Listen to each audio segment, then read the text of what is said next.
ka-healthy! Welcome back sa Get Healthy with G.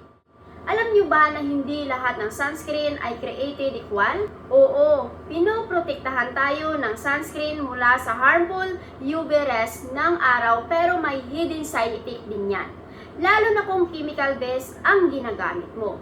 Karamihan ng commercial sunscreen ay mayroong oxybenzone, oxytocin at abobenzone. Medyo technical pakinggan, oo. Pero ito ang mga ingredients na maaaring mag-cause ng hormonal imbalance sa katawan natin.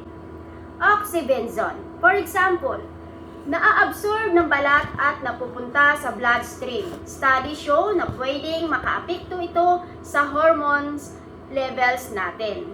Imagine mo yun, magpapahid ka lang pero maaapektuhan na yung sistema mo sa loob. Maliban dyan, may mga sunscreen na may fragrance at preservatives pa. Ito, posible ring mag-trigger ng skin irritation, lalo na sa may mga sensitive skin.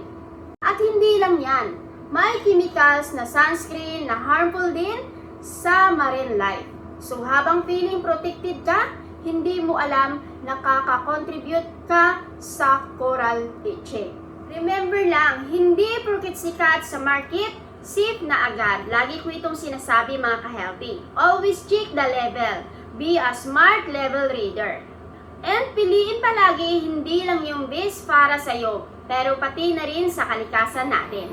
Bye mga ka-healthy!